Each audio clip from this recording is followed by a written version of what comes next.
This video is brought to you by NordVPN. Give yourself options online. Go to nordvpn.com/TopTenz for a 2-year plan with a huge discount plus 4 additional months for free. More on them in a bit. Elite special military units have always been an indispensable part of warfare throughout history. Small groups, battle-hardened specialist fighters have often turned the tide of battle against much larger enemies, and they continue to play a pivotal role in modern warfare. Some of the best elite forces of today, like the US Navy SEALs and Russian Spetsnaz, may as well be some of the deadliest groups of people ever put together.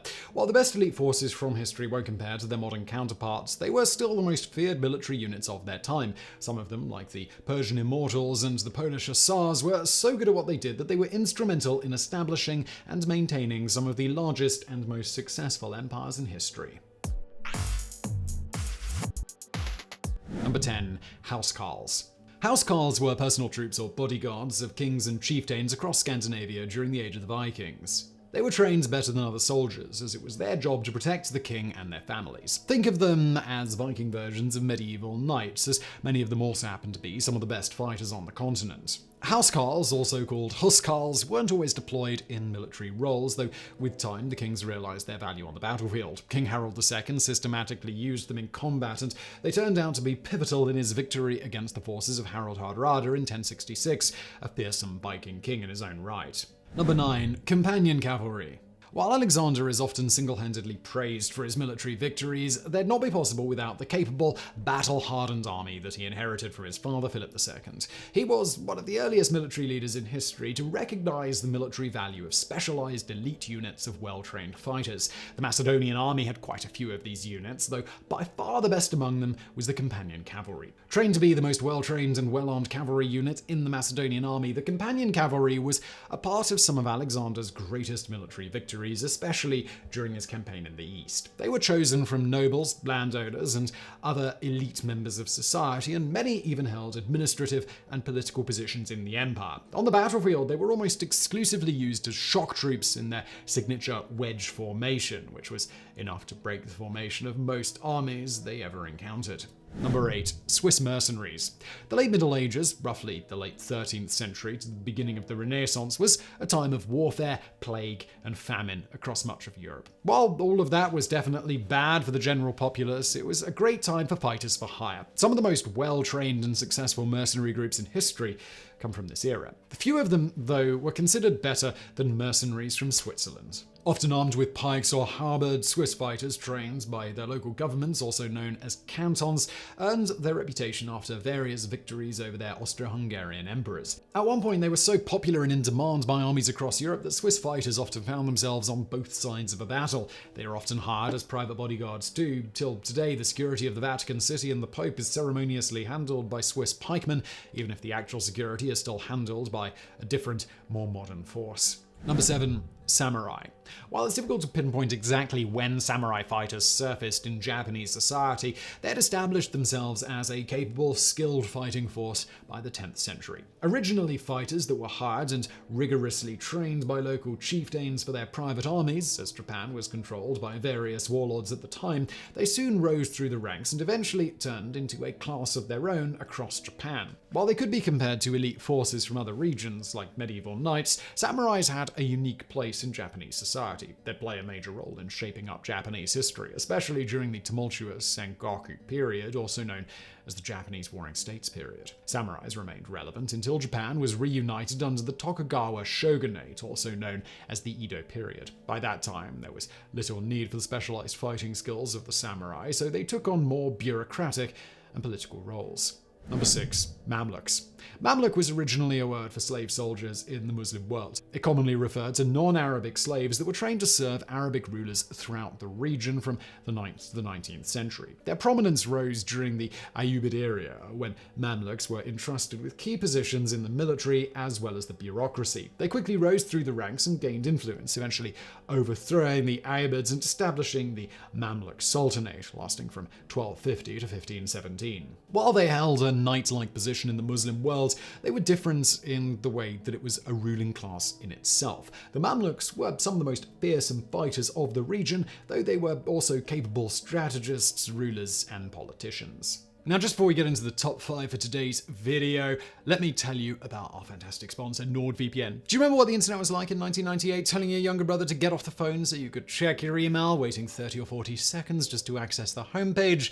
Ugly websites, busted HTML. Well, the internet's changed a lot in 25 years, but millions of people still surf the web as if Newman was still tormenting Seinfeld. It's time for you to bring your surfing habits into the 21st century with NordVPN. Protect yourself from IP trackers and aggressive advertisers with NordVPN's military-grade encryption. It works great whether you've got a Mac or a PC. And look, a common misconception is that VPNs are just for people who want to play defense, but they're not just about protecting yourself. You'd be amazed at the different streaming options you have when you're jumping on a server from a different country. Protect yourself or just play around, buy it for yourself, or consider it as a gift for another internet user in your life. With NordVPN, you got lots of options, and right now you guys can get a special deal. Any purchase of a 2-year plan comes with a huge discount, as well as 4 additional months for free. And if you make a purchase and decide a VPN isn't for you, NordVPN offers a 30-day money-back guarantee. There's never been a better time to enhance your online experience, so go to nordvpn.com/TopTenz or use code TopTenz at checkout.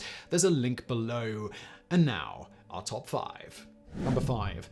Knights. Knights started out as specialized soldiers or attendants in the early part of the Middle Ages, roughly the 6th to the 10th century. By the 12th century, they had turned into an entire soldier class across Europe, though they were highly placed in civil society too. Apart from the best training and weapons money could buy at the time, knights were also given land holdings, political positions, and other perks, making them much more than just a military unit. On the battlefield, knights usually rode in on special war horses, serving as the heavy cavalry of successful European armies up until the advent of gunpowder.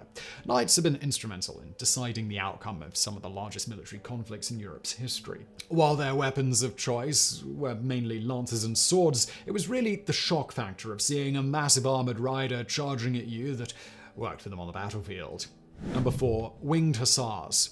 Hussars, also called Gussars, have their origins in Eastern Europe, mainly Serbia. Originally cavalrymen in the Byzantine Empire, these were separate groups of skilled fighters originating from across Eastern Europe that had migrated to Poland and Hungary after the Ottoman invasion. They soon earned a reputation as a capable cavalry unit across the region, where they worked as mercenaries for the better part of the 16th century. They were especially good at breaking formation and creating shock among their enemies, and were eventually recruited by the Polish army as an elite force. The military reform of Stephen Bathory would also provide them with even better equipment and training, and in return the Hussars served them as one of the deadliest and most successful military forces in Europe for close to 2 centuries. The Winged Hussars were the backbone of the Polish and then the Polish-Lithuanian Empire until their disbandment in the late 18th century. Apart from their prowess in combat, they were also known for their unique look. The winged in Winged Hussar refers to an actual set of wings on their uniform, and yeah, they rode into battle like that. We're not sure if they served an actual purpose, though it certainly made them look bigger and scarier during charges. Number 3. The Immortals. The Immortals were sort of the special forces of the ancient Persian Empire, also known as the Achaemenid Empire. Their total number was always 10,000, as whenever one died, another would be trained to replace them, making it seem like they were an invincible immortal unit. Established by Cyrus II, the founder of the Achaemenid Empire, the Immortals were a heavily armored shock unit made up of mostly Persian, Medes, and Elamite warriors. Only the best fighters that had already proven their skill on the battlefield were considered for the job, as when they weren't fighting, the Immortals were also entrusted with the security of the Emperor and their family. They played a pivotal role in the expansion of the Achaemenid Empire across the region, which at its peak stretched from the Balkans in the west to the Indian subcontinent in the east. We don't have much information about what happened to them after Alexander's invasion and death due to a lack of records. We do know, though, that it was reinstituted by the Sassanids, the last imperial Persian dynasty, in 224 AD, only as a cavalry unit instead of infantry. Number 2. Varangian Guard. The Varangian Guard was the Byzantine version of the Praetorian Guard, a Roman-era elite force tasked with protecting the emperor. The unit was established in 988 by Emperor Basil II, who was so impressed by their fighting skills during a rebellion that he decided to train them as his own elite unit of bodyguards. The Varangians were mainly Norsemen and Anglo-Saxons, which may sound weird, though Byzantine emperors found it safer to recruit foreigners than members of other potentially disloyal factions. In times of war, the Varangian Guard served as a special force along the lines of modern tanks, largely due to their huge size, fierce attitude, and double-edged axes. It was their scary reputation combined with fighting skills that made them one of the most fearsome military units of their time. One of the most famous members and leaders of the Varangian Guard, Harald Hardrada, even went on to become King of Norway and is still celebrated as one of the best fighters in the country's history. Number 1. The Sacred Band of Thebes. Established in 378 BC by a Theban general called Gorgidas, the Sacred Band of Thebes was a band of elite soldiers serving in the Theban army. It was made up of exactly 150 gay couples, making it a small yet efficient force of 300 soldiers. While many people have suspected that the movie 300 is based on them, it's never been confirmed. Moreover, there are some key differences between the Sacred Band and the 300 Spartans that were shown in the movie. For one, as we just mentioned, it was entirely made up of gay couples, unlike the Spartans shown in the movie. More importantly, though, Thebes was a separate kingdom from Sparta. In fact, they were often at war with each other, with the Sacred Band playing a major role in ending Spartan domination in the region. While they were undoubtedly one of the most successful and well-trained units of the time, the Sacred Band didn't survive for a long time, as they were defeated and disbanded by the army of the Macedonian king Philip II and his son Alexander in 338 BC. So I really hope you found that video interesting. If you did, please do hit that thumbs up button below. Don't forget to subscribe, and as always, thank you for watching.